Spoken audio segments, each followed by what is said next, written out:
Thank you so much. I think there will be lots of questions from the audience, but let me go first. Okay. Because your last example was very interesting, talking about hate, because in these times we are talking a lot about hate speech and politics, especially when I follow you on Twitter. Yeah, I see a lot of hate speech. I see it with every politician. And me doing the hate speech? No, not you doing, not you. The comments, Sorry, yeah, no. I just making sure. No, I think to listen to each other is very important, but there were times where there was no need to mention it. And also, I remember some weeks ago, there was a discussion in the Indian parliament where were you making slightly the same point in the debate about that not only fighting against hate is important, but also love. And at the end of the debate, you went over to Prime Minister Modi and you hugged him. Yeah, because... And maybe you would like to comment on that. No, it's, you see, non-violence in India is a foundational philosophy. It's a foundational philosophy of our nationhood. It's a foundational philosophy of our entire history. That's the essence of being Indian, is to be non-violent. And the basic idea is this, that if someone hates you, that is something that they're doing. Hate is, it is their internal emotion, it is their reaction to the world. Responding to their hate with hate is quite foolish, because it's not going to solve any problem. And you're in full control of how you respond to things. The only thing really you control is how you respond to things. So when the Prime Minister was making sort of hateful remarks at me, I was feeling that I needed to go in, give him a hug and tell him the world is not such a bad place and it is not all evil out there, and that there are many people who actually have a lot of affection, and I give him a hug. Thank you. Now... He didn't like that. He didn't like that because, no, Gandhiji actually wrote it. You see, he said that the only way you can counter hate is through love. You can't counter hate with hate because it just increases the hate. And when I actually went and showed affection to the Prime Minister, he was taken aback. He was upset by it. But it works. It really does. Also, it was quite unusual and a real surprise, and I also think a real surprise also to the members of your own party, wasn't it? Yeah, they were a bit, some of them didn't like it. Some of them told me later that, you know, you shouldn't have hugged him. But I disagreed. I said, no. I think the conversation, not only in India, the conversation on in the whole world, somehow people think that by hating other people, you'll get a solution. And I've seen in my own life that you simply won't get a solution. The only solution is through conversation. The only solution eventually is by talking to people and showing them that you understand where they're coming from. So then let's see how much love we will get from the questions of the audience. So, as I mentioned, we have participants of this year's Bucerius Summer School with us from 33 different countries from all over the world. But I would like to bring in not only participants, but also members of the audience as well. I would like to start with a member of our participants. Over there, Noura, please. Thank you so much for this. Am I allowed to walk up and down? Or? Yes, of course. Oh. Okay, but now I have to stand in honor of you coming. Oh, you can't see. They can't see me. It's I guess I with can't. the lights. We Please, can I'm stand sorry. here. Thank you so much for this most inspiring talk. I think in the world we live in today, we need more people like you to spread the love and remind us of what is truly important. My question is very simple and yet a complicated one. You cannot fight hate with hate, but how do you fight violence? Because today we see many parts of the world where there is violence. How would you suggest that we fight that? The only way you can fight violence is with non-violence. There's no other way. It's the same. There's no other way. You might be under the illusion that you can fight violence with violence, but it'll come back. You might think that you're very powerful and that you can subdue somebody else, but believe me, they'll find a way of coming back. Because violence is being caused because of a certain anger inside. Until you remove the anger, until you understand and remove the anger, it's going to remain there. So you can't fight violence with more violence. And of course, there are people out there who are so angry and so deeply infected by hatred that it'll take a huge effort. But I think that's the only way forward. That's the philosophy I believe in. Look, I've lost 2 members of my family. My grandmother and my father were both killed. So I've suffered violence. I'm talking actually from experience. I'm not talking without experience. And I can tell you that when you look at it properly, when you look at violence properly, there is only one way out of it.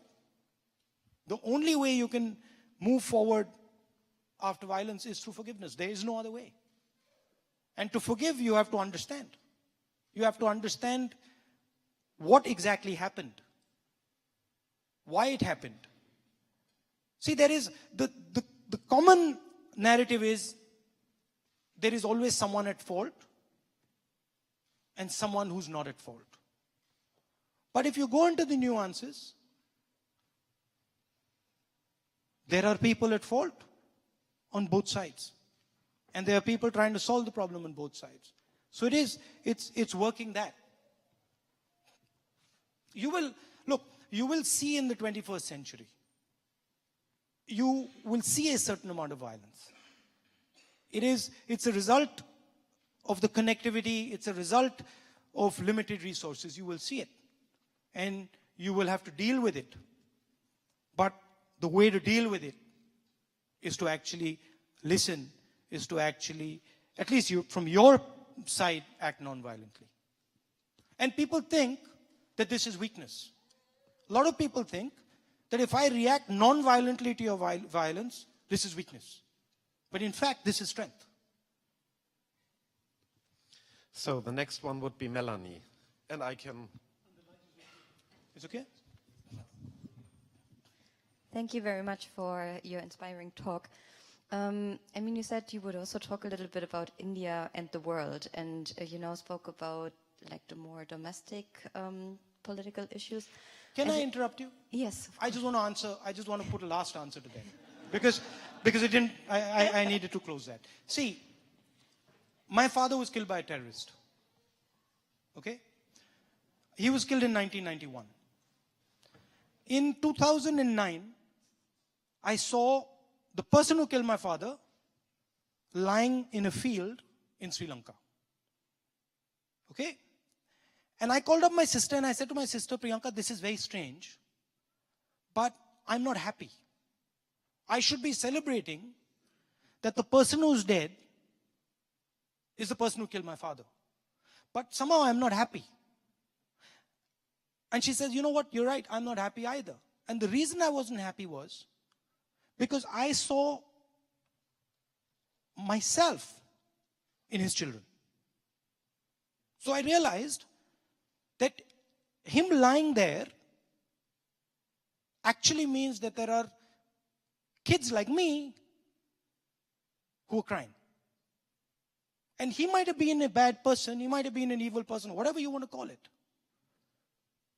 But the violence that was done against him was impacting others, like it had impacted me. So, if you want to truly get into it, you have to understand the person who's being violenced perspective. You have to understand where that person is coming from. And if you go deep into it, you'll find that there is something that has triggered that violence. It's not just a random event. Some action, some violence done against him or her has triggered it. Sorry.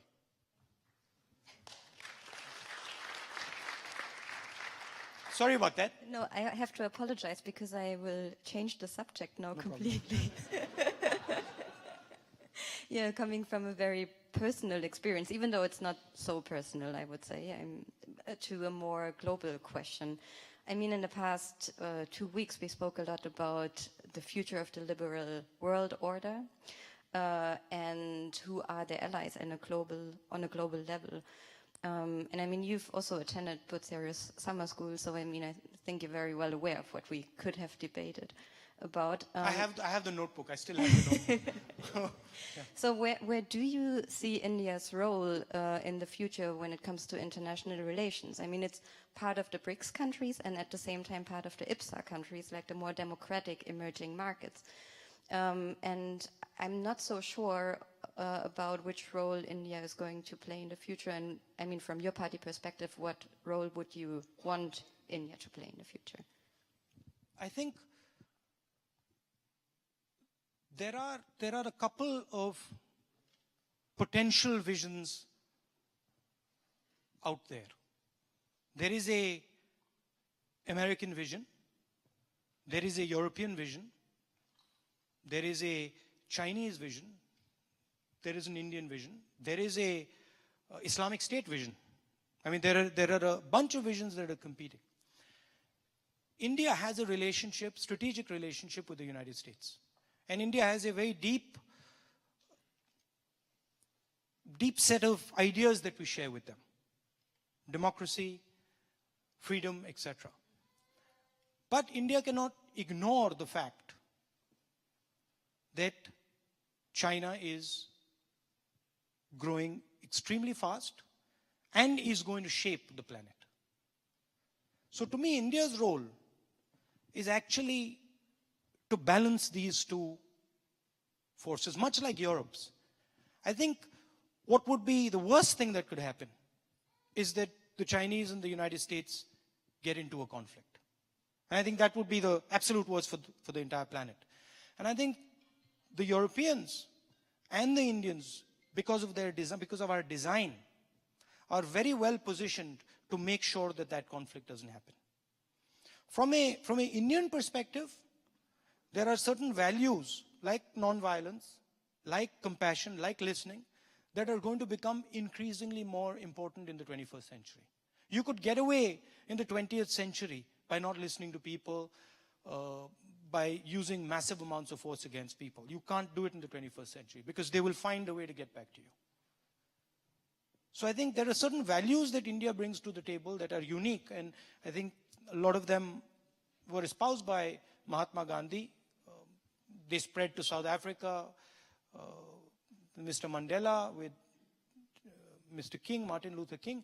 So there is a very strong set of ideas that India brings to the table. But I think India's role and Europe's role would be one of balancing the narrative. You mentioned the US, so I would like to bring in a voice from the US, David. Thank you. I just want to follow up on that question and maybe press you a little bit on your answer to the last question, because in America, there's been a big shift in talking about the Asia-Pacific to now the Indo-Asia-Pacific. And clearly the wager that the Trump administration is making and that people in security circles in America are making is that India is willing, able, and prepared to play a larger role in working with the US in Asia. But it sounds to me, based on your last answer, that India views itself as more of an honest broker or a balancer between the United States and China. So is India going to go between the two, or is it willing to play a more active role with the United States, Australia, Japan, and others to uphold the liberal order in Asia? I mean, frankly, India is going to do what's in its self-interest, okay? But India has a relationship with the United States, and India shares a certain set of values with the United States. So yes, we are closer to the United States than we are to the Chinese. But the Chinese and the United States are both major players on the planet. And India, frankly, sees itself as similar. I mean, we actually, to be blunt with you, someone asked an Indian leader, do you lean left or do you lean right? And she responded, no, we stand straight. So I think that's really the answer. What is in India's interest is what India will do. But we have a very good friendship with the United States. I think we have time for 3 or 4 more questions. I would like to take somebody from the back. First from the back and then there. Yeah? So please, I think the very last row, you. Yes. And if you could shortly introduce yourself, who you are. Hello, my name is Deepak Kapoor. I'm from India. I'm a Punjabi living in Hamburg for last 6 years, managing European operations of an Indian multinational here. There is so much talk about hugs, and I would like to experience one to feel it. Sorry, would you like to experience? One to feel it. You would like to experience one to feel it. Oh, okay, there's no problem. Now or later? The opposition guys in parliament, they're very careful of me now.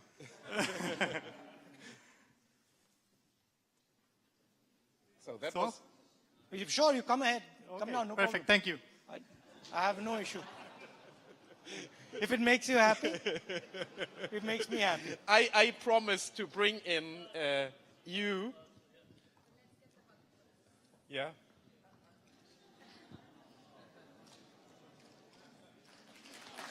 I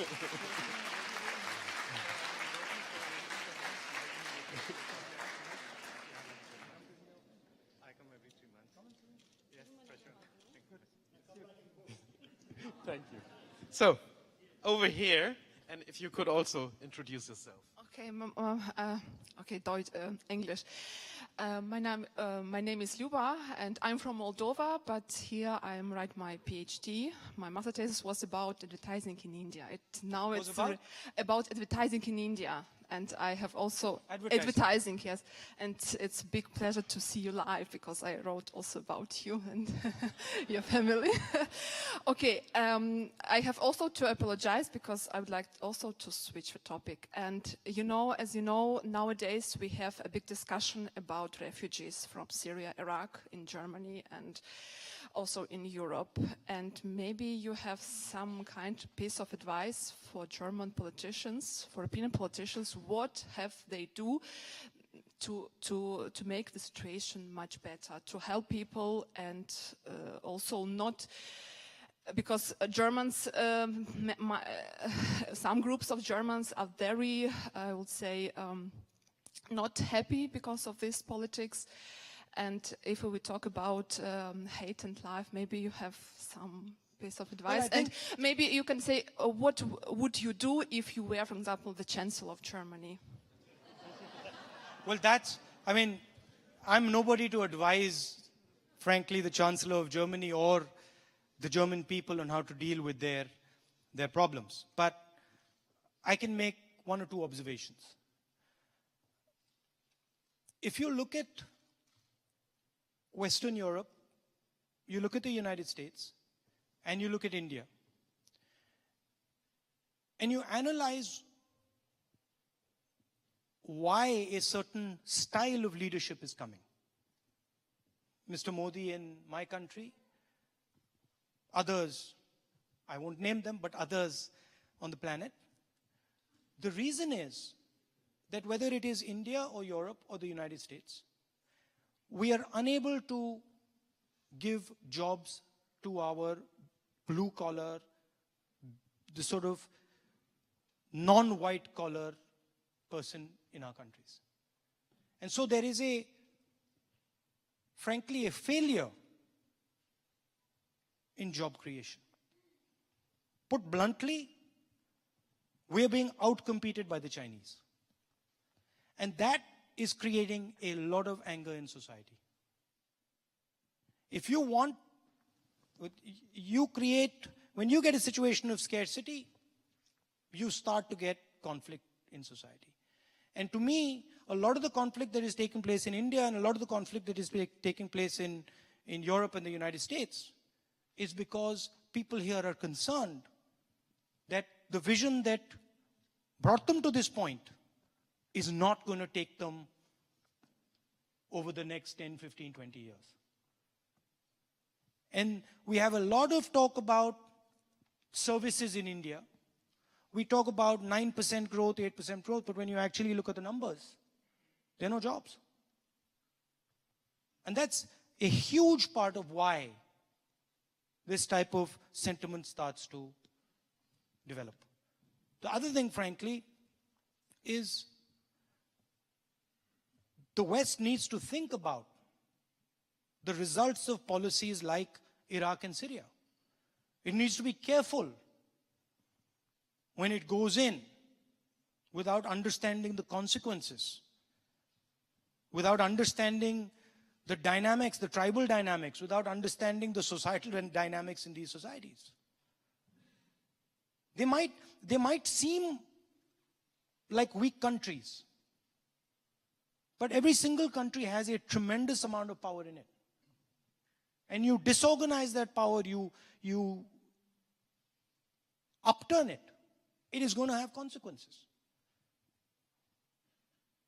So I think providing a vision to Europe, which is not an easy thing to do, and frankly, I can't do it. Providing a vision to India going forward, and India is developing that vision. We are beginning to understand how we move through this dangerous time. But the stuff that worked 5 years ago, I mean, I've experienced it. The stuff that worked in 2004 didn't work in 2014. It just stopped. And frankly, a lot of the conversation that takes place is about outmoded ideas that are not actually going to work in the 21st century. I ask, when I meet leaders of European countries, I ask them a simple question. I say to them, look, you are saying to me that you're pro-globalization. I can see that globalization benefits India. I can see it quite clearly. You just please answer me this question. How are you going to, with your cost structure, how are you going to compete at the blue collar level with the Chinese and the Indians? I've never got an answer. And so there is tremendous energy in Europe. There is tremendous ability in Europe. But it requires a vision that utilizes that energy. It requires a vision that brings people together and says, okay, we got a problem. And this is my main complaint with the Prime Minister in India. India has a job problem, but the Prime Minister refuses to say it. And if you don't accept it and you don't say it, you can't fix it.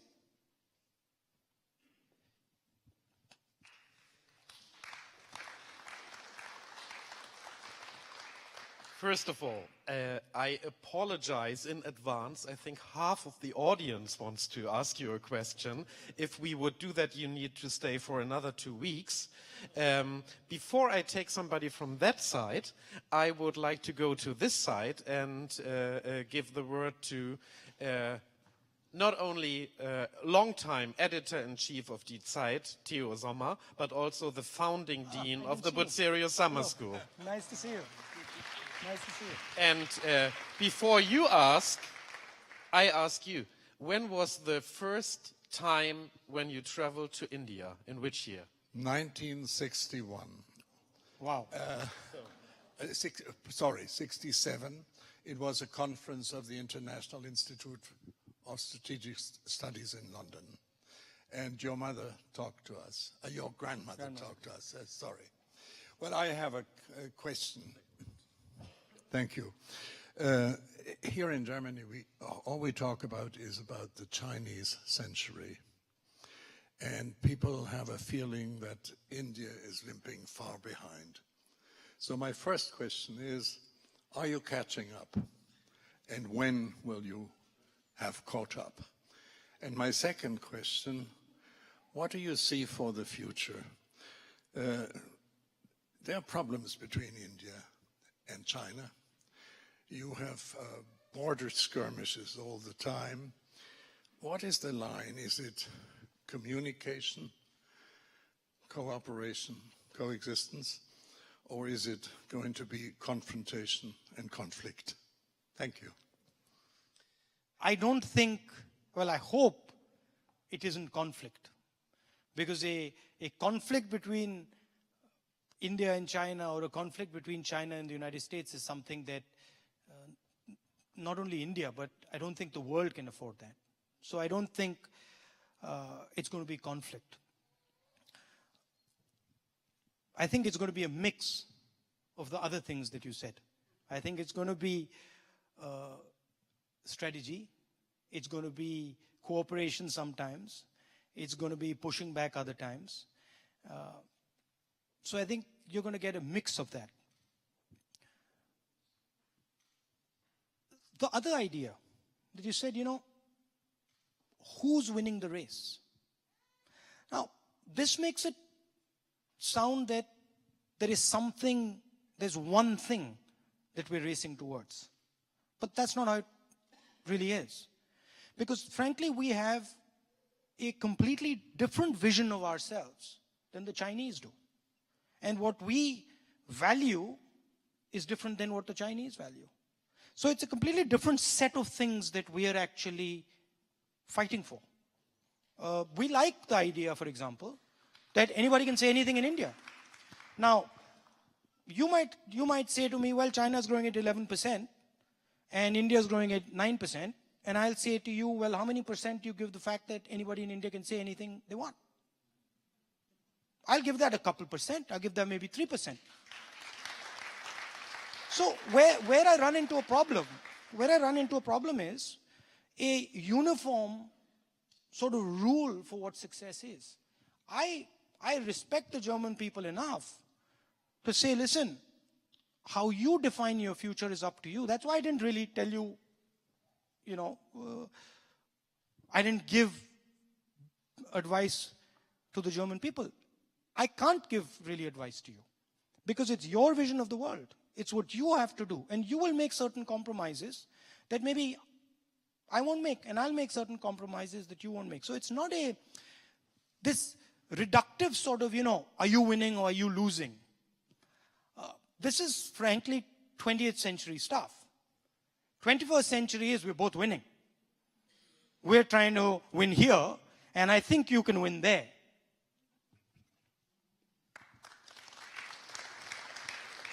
We will take a question from this side. Yes, and if you could introduce yourself briefly. Hi, I'm Sanika, and I'm studying a master's program here. I'm doing journalism. I'm also doing my master's. I understand that this is about global governance, and I'm supposed to probably ask something related to that. But my question is a little more towards introspecting about India from your thoughts. I'm doing my master's thesis on the Me Too movement, and I'm sure you must have heard about it or know about it.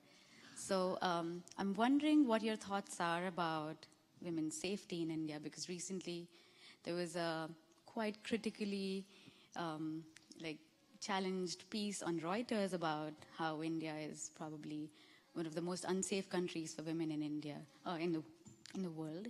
And I was wondering what your thoughts about this topic was. I would disagree with the idea that India is the most unsafe place for women, but I would agree with the idea that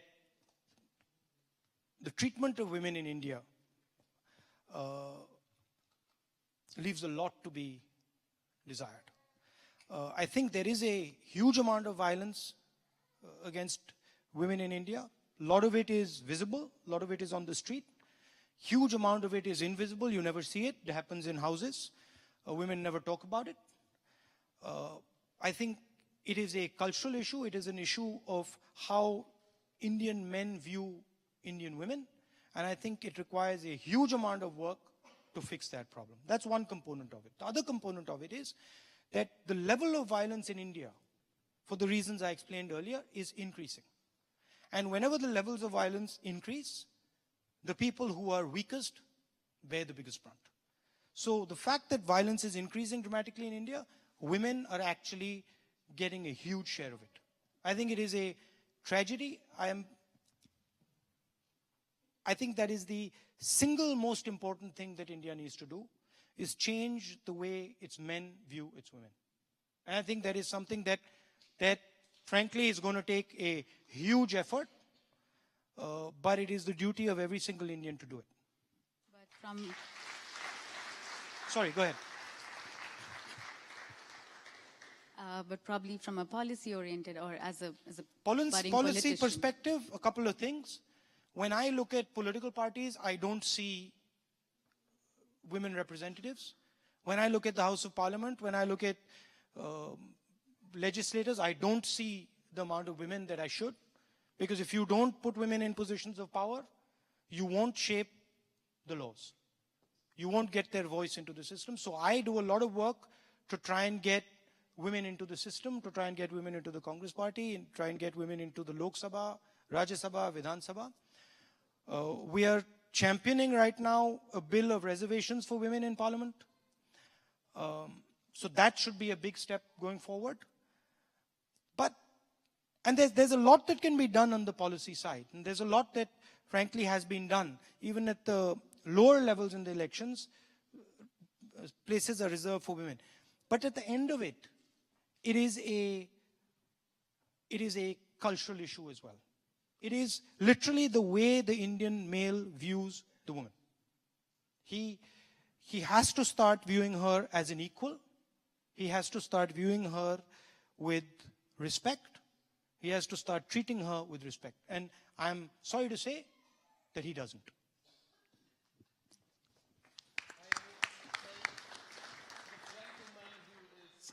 There, right, you?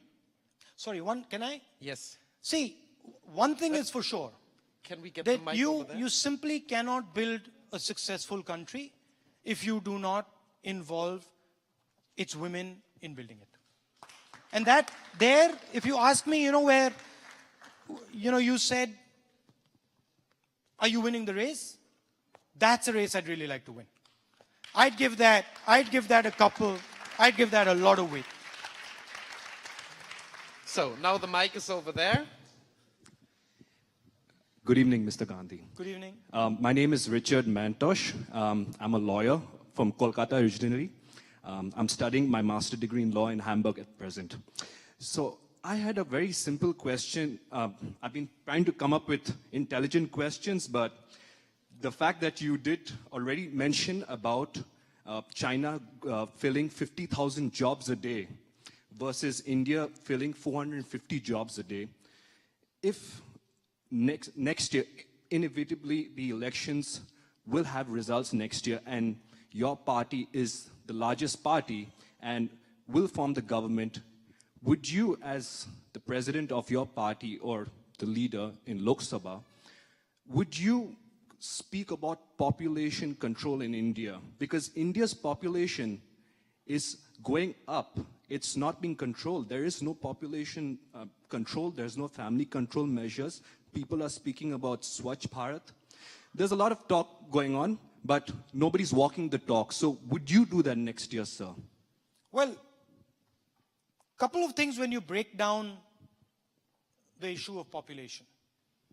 What you notice is that in the states that are doing well, population growth is stabilizing on its own. It is the states which are not doing well economically, which are Uttar Pradesh, Bihar, Madhya Pradesh, where population is an issue. Second thing is, I don't view it so much as population. I view it much more as productive people. I don't have a problem with 1.3 billion people if they're educated and if they're in the workforce. I do have a problem if they're not educated and they're not in the workforce. They're not connected to the global economy. So I don't subscribe to the idea of the sort of harsh population measures that the Chinese did. I'm much more laissez-faire when it comes to these things. On the jobs, I'll give you 2 minutes. Jobs are only going to be created in India through small and medium businesses. And if you look at the amount of money that our small and medium businesses get, you look at the amount of support our small and medium businesses get from the banking system, from the political system, it is minuscule compared to the amount of support that the top 15, 20 businesses get. So if you want to start competing with China and India, if you want to start competing and start creating jobs in India, you have to look towards small and medium businesses. And frankly, that's something that we can learn from the Germans, who have such a system and have shown the world that it can be extremely successful. Thank you. Thank you so much, Rahul Gandhi. Am I done? We are already much over time. Okay. And so thank you so Thank much you. for this wonderful talk Thank you. and discussion with the audience. And I am so sorry for the huge amount of people here that couldn't raise their questions. I'm really sorry, but as you see, our time is limited and there were so many others who wanted to speak. Sorry. Thank you. Thank you very much for giving me your time. It's been an honor. Good night.